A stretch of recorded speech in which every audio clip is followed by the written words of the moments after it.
Assalamualaikum warahmatullahi wabarakatuh. Di video kali ini dengan saya Aisyah Hindi Maharani dari kelas PGSD 22A dengan NIM 42422045.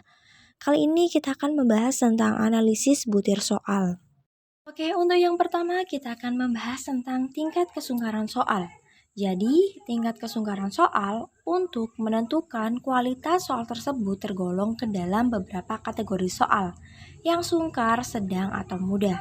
Jadi, tingkat kesungkaran soal adalah kegiatan untuk menentukan kualitas soal yang akan diberikan kepada peserta didik. Nah, soal tersebut tergolong ke dalam beberapa kategori soal, yang sungkar, sedang, atau mudah. Nah, tingkat kesungkaran butir soal dapat ditentukan dari besar kecilnya angka yang melambangkan angka indeks atau Dirichlet index. Nah, umumnya dilambangkan dengan P atau proportion. Nah, setelah itu di sini terdapat indeks kesungkaran atau angka indeks kesungkaran butir soal. Jadi, angka indeks kesungkaran butir soal besarnya berkisar antara 0,00 sampai 1,00. Di mana jika indeks kesungkaran butir soal 0,00 itu berarti tidak ada siswa yang menjawab butir soal dengan benar. Jadi, butir soal tersebut tergolong ke dalam kategori soal yang terlalu sungkar. Sebaliknya, jika angka indeks kesungkaran butir soal tersebut 1,00, berarti butir soal tersebut termasuk ke dalam kategori mudah karena banyaknya siswa yang menjawab dengan benar. Setelah itu di sini tingkat kesungkaran soal dibagi menjadi dua. Ada tingkat kesungkaran pilihan ganda dan juga tingkat kesungkaran uraian. Nah, di sini cara menghitung tingkat kesungkaran pilihan ganda dengan rumus P sama dengan B per JS, di mana P adalah proportion atau indeks kesungkaran, sedangkan B adalah banyaknya siswa yang menjawab soal dengan benar, dan JS adalah jumlah seluruh siswa peserta tes. Nah, karena kalian biar lebih paham, jadi saya membuat contoh soalnya. Di sini ada 20 siswa yang mengikuti ujian matematika, terdiri dari 10 soal. Dari 20 siswa tersebut, terdapat 11 orang yang dapat menjawab soal nomor 1 dengan benar. Maka berapa indeks kesungkarannya? Kita masukkan rumusnya terlebih dahulu, yaitu P sama dengan B per JS. Kita mencari B-nya dulu, banyaknya siswa yang menjawab soal dengan benar. Di sini dari 20 siswa tersebut terdapat 11 orang yang dapat menjawab soal nomor 1 dengan benar. Maka B-nya adalah 11 orang. Yang kedua kita cari JS, jumlah seluruh siswa peserta tes. Jadi JS-nya adalah ada 20 siswa yang mengikuti ujian matematika. Jadi di dalam kelas tersebut terdapat 20 siswa yang mengikuti ujian matematika. Jadi jumlah seluruh siswanya adalah 20. Setelah itu 11 dibagi 20 sama dengan 0,55. Nah, setelah itu kita cari indeks kesungkarannya. Di sini 0,55 termasuk ke dalam kategori mudah karena masuk ke dalam 0,31 sampai 0,70. Jadi, pada soal nomor 1 ujian matematika, tingkat kesungkaran soal tersebut adalah mudah, tergolong kategori mudah. Kedua, kita akan menghitung tingkat kesungkaran soal uraian. Jadi, cara menghitung tingkat kesungkaran soal pilihan ganda dan juga uraian berbeda rumusnya ya teman-teman. Untuk rumus tingkat kesungkaran soal uraian yaitu min dibagi skor max yang ditetapkan. Min adalah rata-rata skor siswa, sedangkan skor max adalah skor maksimum yang ada pada pedoman penskoran. Ini saya telah buat contoh soalnya. Saya akan menghitung tingkat kesungkaran soal uraian yang nomor 1. Butir soal yang ke-1. Nah, di dalam kelas ini saya pakai ada cuma 5 siswa ya. Dan ini adalah skor masing-masing siswanya. Nah, untuk soal nomor 1 saya memakai skor maksimalnya 5. Nah, sebelum kita mencari tingkat kesungkaran soal uraian, kita harus mencari min-nya dulu. Nah, untuk mencari min, dengan cara hasil skor dibagi jumlah seluruh siswa. Nah, hasil skornya di sini ada 22. Dan jumlah seluruh siswanya terdapat 5 siswa dalam satu kelas itu. Nah, kita masukkan 22 dibagi 5 sama dengan 4,4 min. Nah, setelah itu kita langsung masuk pada tingkat kesukaran soal uraian karena kita udah menemukan hasil dari min-nya berapa. Nah, setelah itu kita masukkan min dibagi skor maks yang ditetapkan. Min adalah 4,4. Nah, karena di belakang koma harus terdapat 2 angka, jadi 4,40 dibagi 5. Nah, 4,40 dibagi 5 terdapat 0,88. Nah, kita lihat 0,88 termasuk ke dalam kategori atau indeks kesungkaran apa? Nah, di sini terlihat 0,88 termasuk ke dalam kategori terlalu mudah, masuk ke dalam 0,71 sampai 1,00. Jadi, untuk butir soal nomor 1 pada tingkat kesungkaran soal uraian termasuk ke dalam kategori terlalu mudah. Oke, selanjutnya kita akan membahas tentang daya pembeda. Kemampuan suatu butir soal dapat membedakan antara siswa yang menguasai materi yang ditanyakan dan siswa yang belum menguasai materi yang diujikan. Jadi daya pembeda digunakan untuk membedakan antara siswa yang berkemampuan tinggi dengan siswa yang berkemampuan rendah. Nah, di sini ada kategori indeks daya pembeda. Nah, ini menurut Asmawi Zainul.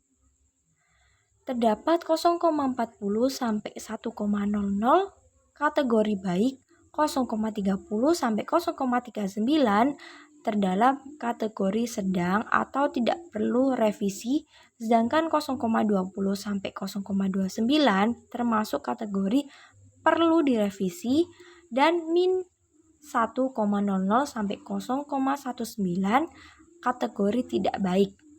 Selanjutnya, daya pembeda juga dibagi menjadi 2. Ada daya pembeda pilihan ganda dan juga daya pembeda uraian.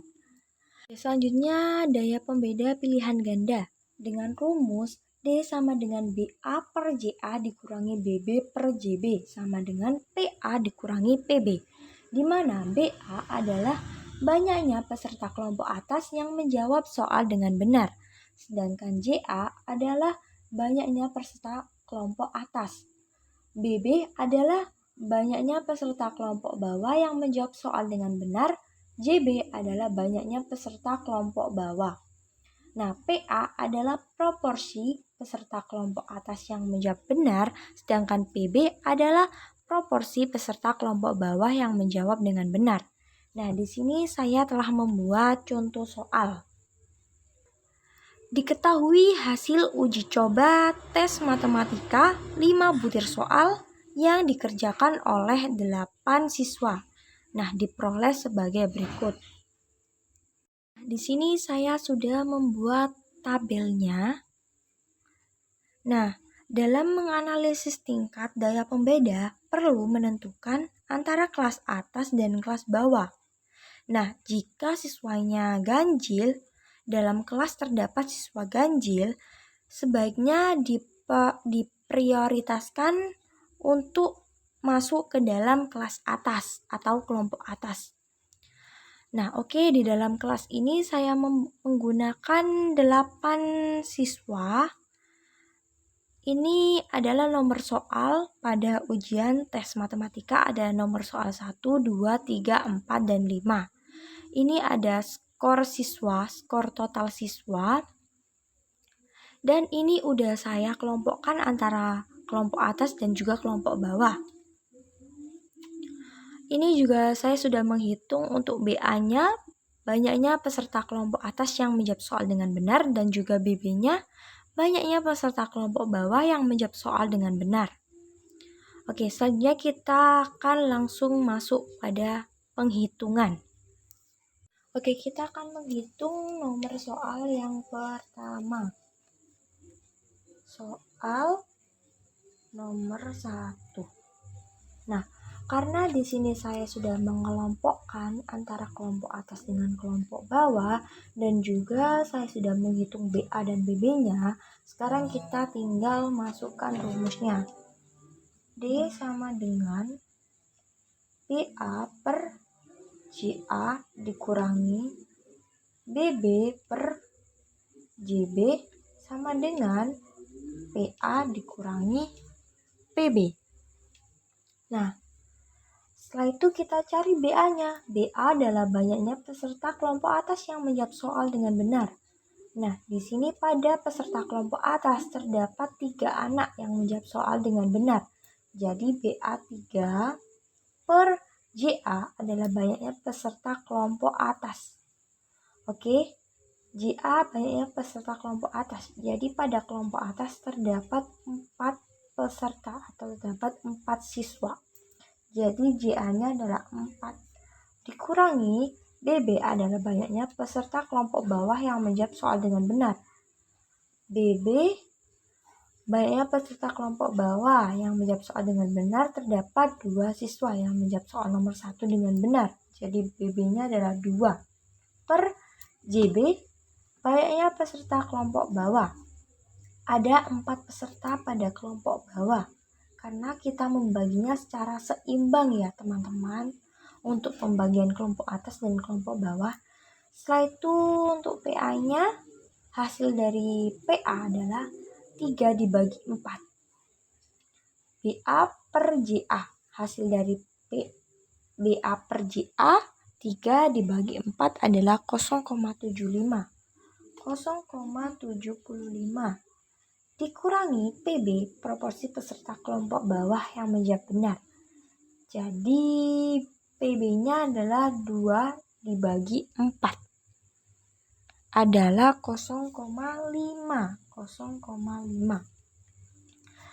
Nah, 0,75 dikurangi 0,5 adalah 0,25. Nah, setelah kita tahu hasilnya 0,25, kita harus mengecek pada kategori atau indeks daya pembeda. 0,25 ini termasuk ke dalam kategori apa? Pada soal nomor 1, 0,25 termasuk ke dalam kategori perlunya direvisi, karena termasuk dalam 0,20 sampai 0,29. Yang kedua, saya akan mencoba menghitung soal yang nomor 3, nomor soal yang ketiga. Oke, soal nomor 3. Oke, kita masukkan rumusnya seperti tadi. D sama dengan BA per JA dikurangi BB per JB sama dengan PA dikurangi PB. Nah, BA-nya pada nomor soal yang ketiga terdapat 4. Kita masukkan BA-nya 4 dan JA-nya ada 4 ya teman-teman, tidak berubah karena kelompok atas terdapat 4 siswa. Selanjutnya BB-nya pada soal nomor 3 ada 2. Yang menjawab dengan benar terdapat 2 anak. Terus JB-nya ada 4. Setelah itu 4 dibagi 4 sama dengan 1. 1 dikurangi PB. 2 dibagi 4 adalah 0,5. 1 dikurangi 0,5 adalah 0,50. Nah, kita lihat pada kategori tadi ya teman-teman. Nah, ternyata untuk soal nomor 3, 0,50 termasuk ke dalam kategori yang baik. Karena dia berada dalam 0,40 sampai 1,00. Oke, selanjutnya kita akan beralih pada daya pembeda uraian. Di sini ada rumus daya pembeda uraian yaitu dP sama dengan min A dikurangi min B per skor maksimum. dP adalah daya pembedanya, min A adalah rata-rata skor siswa pada kelompok atas, min B adalah rata-rata skor siswa pada kelompok bawah, dan skor maksimum adalah skor maksimum yang ada pada pedoman penskoran. Jadi untuk rumus pada daya pembeda pilihan ganda dan juga uraian tidak terlalu berbeda ya teman-teman. Nah, di sini adalah contoh soal dari daya pembeda uraian. Nah, saya memakai satu kelas terdapat 8 siswa dan cuman ada 3 soal. Soal yang pertama skor maksimalnya 5, soal yang kedua skor maksimalnya 6, soal nomor 3 skor maksimalnya 4. Dan ini sudah saya kelompokkan berdasarkan kelas atas dengan kelas bawah. Nah, ini juga sudah saya hitung jumlah kelas atasnya, rata-rata kelas atas, jumlah kelas bawah, dan rata-rata kelas bawah. Nah, untuk mencari rata-rata kelas atas, yaitu jumlah dari kelas atas dibagi sama siswa yang masuk ke dalam kelas atas. Seperti ini. Untuk soal yang nomor 1, jumlah kelas atasnya adalah skornya 17 dan terdapat 4 siswa pada kelas atas. Jadi 17 dibagi 4 sama dengan 4,2. Nah, sama juga dengan yang soal nomor 3, soal nomor 2, dan juga cara menghitung jumlah kelas bawah dan rata-rata kelas bawahnya. Setelah itu baru kita masukkan perhitungannya. Untuk kita mencari soal nomor 1, dP soal nomor 1, kita masukkan rumusnya min A dikurangi min B per skor max. Nah, min A-nya di sini adalah 4,25 rata-rata kelas atasnya ya. Nah, sedangkan min B-nya adalah rata-rata kelas bawah 2,00. Terus skor maksimal pada soal nomor 1 adalah 5. Nah, ini adalah 4,25 dikurangi 2,00 dibagi 5. Kita jumlahkan yang 4,25 dikurangi 2,00 adalah 2,25 dibagi 5 sama dengan 0,45. Jadi pada soal nomor 1 hasilnya adalah 0,5. Nah, selanjutnya pada soal nomor 2, min A dikurangi min B dibagi skor max. Nah, pada min A pada soal nomor 2 adalah 5,25 dan min B-nya adalah 2,75 dibagi skor max. Skor max pada soal nomor 2 adalah 6.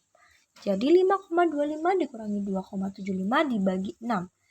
5,25 dikurangi 2,75 adalah 2,50. Kita bagi 6 hasilnya adalah 0,41 pada soal daya pembeda soal nomor 2. Selanjutnya kita menghitung daya pembeda soal nomor 3. Min A-nya adalah 3,75, min B-nya adalah 2,75 dibagi skor maksnya pada soal nomor 3 adalah 4.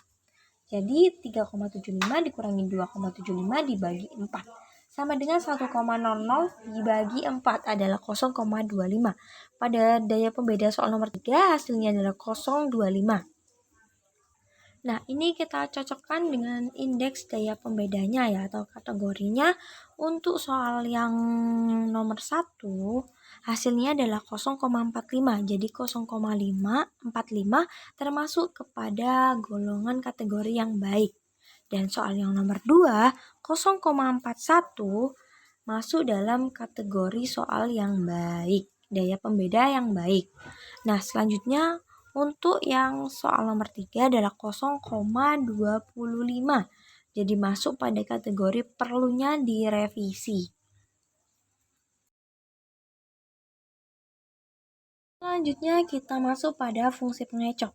Jadi fungsi pengecoh adalah untuk mengetahui seberapa besar peserta yang tidak memiliki kunci jawaban atau option pada bentuk soal pilihan ganda.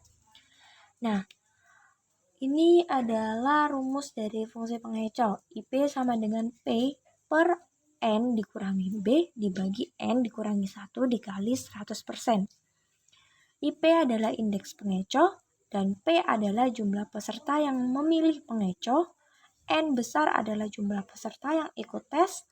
B adalah jumlah peserta yang menjawab benar pada setiap soal. N kecil adalah jumlah alternatif jawaban atau opsi. Dan 1 adalah bilangan tetap. Ini adalah contoh soalnya. Diketahui sebuah persegi panjang mempunyai ukuran panjang 12 cm dan lebar 6 cm.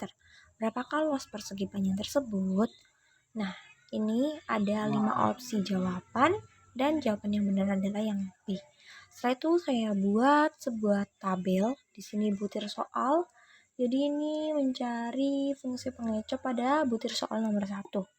Nah, pilihan alternatifnya ada 5, A, B, C, D, E, dan kunci jawabannya adalah yang B. Setelah itu kita lihat berapa banyak siswa yang memilih pada opsi yang A. Ada 6 siswa. Setelah itu yang B terdapat 16 siswa, yang C ada 1 siswa, yang D tidak ada yang memilih, dan yang E ada 2 siswa. Kita akan mencoba untuk menghitung pilihan alternatif pada jawaban yang A. Jadi IPA atau indeks pengecoh A. Jadi kita masukkan dulu rumusnya P dibagi N dikurangi P dibagi N dikurangi 1 dikali 100%. Di mana P adalah jumlah peserta yang memilih pengecoh. Jadi berapa jumlah peserta yang memilih pengecoh pada jawaban A? Terdapat 6. Setelah itu kita masuk pada N, jumlah peserta yang ikut tes. Nah, di sini terdapat 25 peserta yang mengikuti tes. Jadi N besar adalah 25, setelah itu dikurangi 16. 16 adalah jumlah peserta yang menjawab benar pada setiap soal. Jadi jawaban orang yang menjawab benar pada soal B ada 16 orang. Setelah itu dibagi, N kecil adalah jumlah alternatif pada jawaban atau opsi. Jadi pada soal nomor 1 terdapat 5 opsi A, B, C, D, E. Jadi terdapat 5 opsi. Setelah itu 1 adalah bilangan tetap dikali 100%. Jadi sama dengan 25 dikurangi 16 dibagi 5 dikurangi 1 adalah 2,25. Setelah itu 6 dibagi 2,25 dikali 100 sama dengan 240%. Nah, jadi 240% termasuk ke dalam kategori sangat jelek karena lebih dari 200%. Setelah itu kita menghitung pada pilihan atau opsi alternatif yang C. Nah, pada pilihan alternatif C terdapat hanya 1 siswa yang menjawab opsi C.